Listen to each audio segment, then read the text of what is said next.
अगर आपको पहली बार पता चला है कि आपकी बॉडी में यूरिक एसिड बहुत ज़्यादा बढ़ा हुआ है, जिसकी वजह से आपके पैर के अंगूठे में या घुटने के अंदर, एक ही घुटने के अंदर बहुत ज़्यादा सूजन और पेन हो रहा है।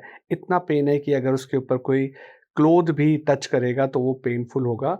ये आपका एक्यूट गाउट अटैक होता है, या आपको पता है कि यूरिक एसिड पहले से ही है और अब दोबारा से आज के दिन पेन होना शुरू किया है। तो ऐसे में कौन-सी मेडिसिन्स खाई जाती हैं, प्रिस्क्राइब की जाती हैं, उस पे इस वीडियो में डिस्कस करेंगे। नॉर्मली ऐसे गाउट अटैक्स तब होते हैं कि जब आप एक पार्टी से लौटते हैं, जहाँ बहुत अमाउंट में आपने अल्कोहल और हाई प्रोटीन, हाई फैट वाला खाना खाया होता है। इन फूड्स के अंदर प्यूरिन की मात्रा ज़्यादा होती है, प्रोटीन के अंदर प्यूरिन ज़्यादा होता है, जो मेटाबोलाइज़ होके यूरिक एसिड में बदलता है और ज़्यादा यूरिक एसिड ब्लड में होने से उसके क्रिस्टल आपके जॉइंट में इकट्ठा होके एक जॉइंट में या कई सारे जॉइंट में पेन करने लगता है। जब एक्यूट अटैक होता है तो हमारा जो प्राइमरी ऑब्जेक्टिव होता है, वो पेन और सूजन को कम करना होता है और ब्लड के अंदर यूरिक एसिड के लेवल को कम करना होता है। तो यूरिक एसिड के क्रिस्टल जहाँ इकट्ठा होते हैं, वो वहाँ को इरिटेट कर देते हैं, उस जॉइंट को, उसके पार्ट को। इन्फ्लेमेशन उस रिएक्शन का नाम होता है, जिसकी वजह से उस पर्टिकुलर जॉइंट के अंदर पेन और स्वेलिंग होती है। तो हमें इन्फ्लेमेशन को कम करना होता है। पेन और सूजन को ठीक करने के बाद हमारा जो गोल होता है कि वो यूरिक एसिड के रीज़न क्यों बढ़ा है, कि आप पानी कम पीते हैं, या आपने अल्कोहल ज़्यादा लिया है, या आपने प्रोटीन ज़्यादा ली है, या कॉम्बिनेशन है। तो उसको पहचानना होता है, उसको ट्रीट करना होता है। तो जब ये सब ट्रीटमेंट स्टार्ट करने की बात होती है तो हमें देखना होता है कि पेशेंट को कौन-कौन सी बीमारियां हैं, कहीं उनको और बीमारियां जहां पे कुछ मेडिसिन्स कॉन्ट्राइंडिकेटेड होती हैं, जैसे कि सबसे कॉमनली दी जाने वाली मेडिसिन्स एनएसएइड्स होती हैं। एनएसएइड्स एंटी इन्फ्लेमेटरी होती हैं, जिन्हें आम भाषा में पेन किलर्स बोला जाता है, बट वो इन्फ्लेमेशन को कम करने की दवाइयाँ होती हैं। इन्फ्लेमेशन की वजह से ही पेन होता है और यूरिक एसिड बढ़ने से बॉडी में इन्फ्लेमेशन यानी कि पेन बढ़ जाता है। तो हमें उसी रिएक्शन को कम करना है, इसीलिए ये एंटी इन्फ्लेमेटरी मेडिसिन्स दी जाती है।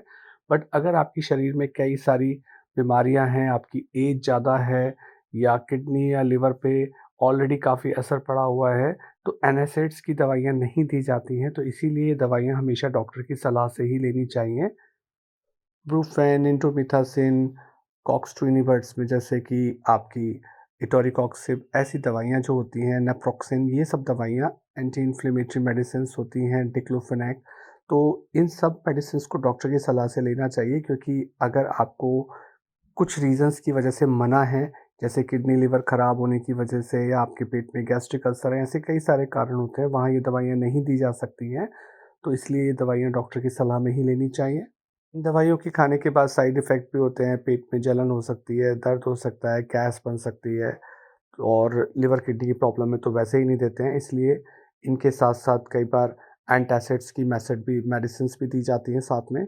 यूरिक एसिड कम करने के लिए कई तरीके की मेडिसिन्स होती हैं, कॉलचिसिन होती हैं, फेबुक्सोस्टैट होती है, टोपिरोक्सोन होती है, कई नई मेडिसिन्स हैं ये, अलग-अलग, वो सब भी डॉक्टर की सलाह के साथ ली जाती हैं। ये तीनों में से कोई सी एक दवाई ली जाती है, जो जितनी लेटेस्ट मेडिसिन होती है उसके उतने ही कम साइड इफ़ेक्ट होते हैं। इनका काम होता है यूरिक एसिड के लेवल को कम करना। तीसरे नंबर पे डिपेंड करता है कि कितने जोड़ों में दर्द है और कितना सीवियर पेन है। तो फिर सबसे स्ट्रॉन्ग मेडिसिन होती हैं स्टेरॉइड्स। स्टेरॉइड बहुत अच्छी एंटी इन्फ्लेमेटरी एजेंट होते हैं, जो कि पेन को और सूजन को बहुत तेज़ी के साथ कम करते हैं। ये अच्छे होने के साथ-साथ इनमें कई सारे साइड इफ़ेक्ट भी होते हैं। तो इसीलिए, क्योंकि कई बार ये पेशेंट के ब्लड शुगर लेवल को बहुत ज़्यादा बढ़ाते हैं, तो डायबिटिक है तो वहाँ नहीं दिए जा सकते हैं। अगर अनकंट्रोल्ड हाइपरटेंशन है तो ये हाइपरटेंशन को भी बढ़ाती हैं, तो स्टेरॉइड्स को वहाँ भी नहीं दिया जा सकता है। पेट पे अल्सर है, गैसेज़ हैं, एब्डोमिनल ब्लॉटिंग होती है, तो वहाँ भी नहीं दिया जा सकता है।